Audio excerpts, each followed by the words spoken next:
बिस्मिल्लाहिर्रहमानिर्रहीम। अस्सलाम वालेकुम। सादा लोग सादा ज़िंदगी में हम आपको खुशामदीद कहते हैं। उम्मीद करती हूँ मेरे तमाम देखने वाले खैर आफियत से होंगे, जहाँ रहें खुश रहें, हंसते मुस्कुराते रहें और अल्लाह पाक के हिफ्ज़ व अमान में रहें। आमीन सुम आमीन।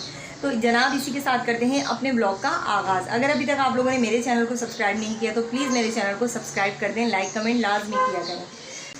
तमाम लोग आज बहुत मसरूफ़ हैं, बहुत मसरूफ़ दिन गुजरने वाला है सभी का। कोई गोश्त बांटने जा रहा होगा, कोई गोश्त बना रहा होगा। ख़वातीन जो हैं वो किचन में होंगी और अभी मेरी हालत भी कुछ इसी तरह की है। और ना मैंने कोई मेहंदी लगाई है, ना मैंने अपने फेस पर कोई भी ब्लीच वगैरह की है, लेकिन मैंने करनी है जनाब, क्योंकि चांद रात वाले दिन, चांद रात को मुझे बिल्कुल भी टाइम नहीं मिला। पूरा दिन घर की सफाइयाँ सुथराइयाँ, फ्रिज की सफाई, बहुत सारे काम थे और सभी को होते हैं जनाब काम। तो चांद रात को बिल्कुल भी टाइम नहीं मिल सका, बल्कि रात को 11:30 बजे मैं इरफान के साथ बच्चों के कपड़े वगैरह लेने गई हूँ। तो वहाँ से जो है ना मैं 2 बजे आई हूँ। तो वो रात भी मेरी जो है ना बाज़ारों के चक्करों में गुजर गई। और जनाब इसीलिए मैं बाज़ार नहीं जा सकी, क्योंकि इरफान को बिल्कुल भी टाइम नहीं था। ऑफ़िस से इरफान 11:30 बजे, पौने 12 बजे इस तरह आ रहे थे। और अकेले मैं जाती नहीं हूँ बाज़ार, इरफान के साथ ही जाती हूँ। मेरे साथ कोई जाने वाला नहीं होता, तो इसलिए मैं इरफान के साथ ही जाती हूँ। तो बस इसी चक्कर में जो है ना मेरे बच्चों के कपड़े वगैरह भी रह गए। तो वो तो खैर मैं ले आई हूँ अल्हम्दुलिल्लाह, वो भी आपके साथ शेयर करेंगे और मुकम्मल वीडियो देखिएगा। और अभी मैं जा रही हूँ जनाब अपने चेहरे को चमकाने, क्योंकि थोड़ी सी ब्लीच वगैरह करने से जो है ना चेहरा ज़रा अच्छा लगता है, साफ़ सुथरा हो जाता है। पॉलर ना जाने की सबसे बड़ी वजह ये है कि मेरी स्किन जो है ना बहुत ही ज़्यादा सेंसिटिव है। मैंने मुख्तलिफ़ पॉलर से अपने फेस पर स्किन पॉलिश, ब्लीच और फेशियल वगैरह करा के देखा है। उसके बाद ही जो है ना मेरी स्किन बर्न होना शुरू हो जाती है। अगर ब्लीच में ज़रा सा हार्ड केमिकल हो जाए ना तो उससे मेरी स्किन जो है जगह जगह से बर्न हो जाती है, रैशेज़ आ जाते हैं।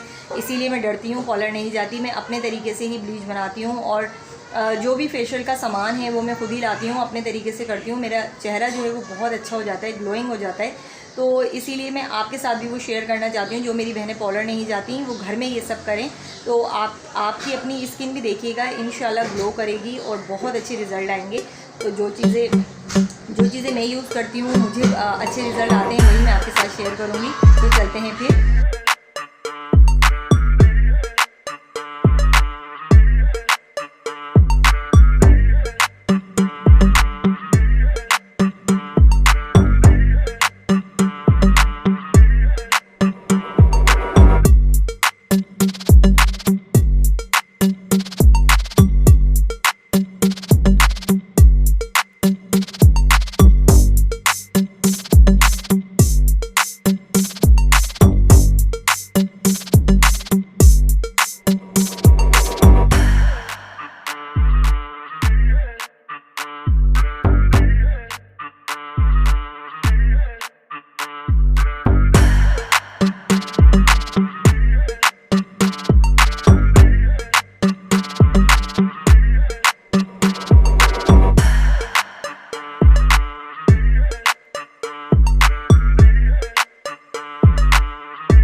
तो जी मैंने पहले ब्लीच की, उसके बाद मैंने मसाज किया, फिर उसके बाद मैंने ये मड मास्क अप्लाई किया और इसके रिज़ल्ट अभी आपके सामने आने वाले हैं।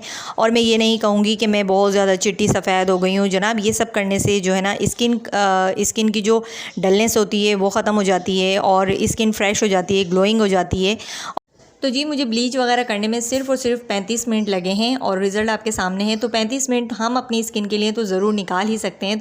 और अल्हम्दुलिल्लाह जी आज वो दिन आ गया है जिसका हर मुसलमान को इंतज़ार होता है और यहाँ जानवर भी अल्हम्दुलिल्लाह बिल्कुल रेडी है कुर्बान होने के लिए। जी मेरी छोटी शहज़ादी रेडी हो चुकी है। हाँ मेहंदी दिखाओ, वाह ऐसे करके दिखाओ, ये वाली भी दिखाओ, वाह भाई वाह। सी शहज़ादी, सबको बोलो ईद मुबारक, ज़ोर से ईद मुबारक, आपको भी ईद मुबारक।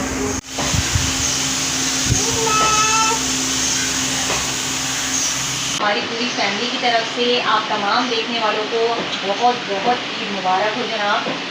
ख़वातीन के तो काम ही नहीं ख़त्म होने का नाम लेते, ख़ास तौर पर ईद त्योहारों पर। हाँ जी, तो मैं भी सुबह से कामों में लगी हुई थी और अभी मैं नीचे जा रही हूँ क्योंकि कुर्बानी हो रही है और ये मैंने सोचा आपको फ़ाइनल लुक दिखा दूँ अपना। और ये ड्रेसेस मैंने लिए हैं, अपना भी, अनाइज़ा का भी और अज़ल्फ़ा का भी। अज़ल्फ़ा भी रेडी नहीं हुई है, तो वो जैसे ही रेडी होगी तो उसका भी लुक आपके साथ शेयर करेंगे। तो जी ये है मेरी बड़ी शहज़ादी का लुक। माशाअल्लाह, अल्लाह पाक तमाम बेटियों के नसीब अच्छे फ़रमाए, आमीन सुम्मा आमीन। और हम सब रेडी हैं और इरफ़ान तो बहुत ही बुरी कंडीशन में है इस वक्त क्योंकि कुर्बानी कर रहे हैं। उनका लुक दिखाना तो बनता ही नहीं है जनाब, तो खैर उनको छोड़ देते हैं। अभी हम चलते हैं नीचे और बाकी सबसे मिलते हैं। तो चलिए चलते हैं नीचे। और मैं यहाँ नीचे आ चुकी हूँ जी। और ये देखें गोश्त की तकसीम जारी है और आधे से ज़्यादा लोगों को हिस्से दे चुके हैं। अब जिन लोगों के रह गए हैं उनके हिस्से यहाँ बन रहे हैं। तो जी ये है हमारा हिस्सा और ये इरफान के ऑफिस से आया है। अब इनको हम बना रहे हैं, समेट रहे हैं, थैलियों में पैक कर रहे हैं और इरफान का साई मेरे साथ बैठे हुए हैं, गोश्त बनवा रहे हैं हम। गर्मी बहुत है, जल्दी। तो जी अल्हम्दुलिल्लाह खाना हम लोगों ने खा लिया है दोपहर का। दस्तरखान की वीडियो बनाना मैं भूल गई थी। खाने में था जी कलेजी, सालन वाली भी थी और जो तवा कलेजी होती है ना मोटे मसाले की, वो थी। और साथ हमारे यहाँ बनता है जनाब ये कीमा और कलेजी लाजमी बनती है। 2 तरह की कलेजी होती है और ये कीमा होता है क्योंकि फैमिली माशाल्लाह बड़ी है, उसके हिसाब से ही बनता है। और ये है जी मेरे ससुराल की सौगात। इससे पहले मैंने ये गोश्त ना कभी खाया था और ना कभी मैंने देखा था। ये गोश्त जो है ना नमकीन गोश्त होता है, इसमें सिर्फ हल्दी और नमक डलता है और जो हड्डियाँ जो बच जाती हैं ना जिसमें ये गोश्त लगा हुआ होता है, रवाज़ वाला जिसे कहते हैं, थोड़ी बहुत चिकनाई होती है, उसको जो है ना बिल्कुल हल्की आंच पर 1 गिलास पानी डालकर इसको बिल्कुल दम वाली आंच पर गलने देते हैं जब तक ये बिल्कुल हलवे की तरह गोश्त नहीं गल जाता, ये पकता रहता है। और अभी ये पक रहा है और इसमें हल्दी नमक डला हुआ है और इसके अलावा कुछ नहीं है। तो ये बहुत ताकतवर गोश्त होता है और ये बहुत ही अच्छा लगता है, बिल्कुल नमकीन गोश्त होता है जनाब। तो और ये अभी काफ़ी घंटों पकेगा जब तक ये गोश्त गल नहीं जाएगा, बिल्कुल दम वाली आंच पे रखा हुआ है। तो इसको पकने देते हैं जी। और चूल्हा मैंने बिल्कुल हल्का कर दिया है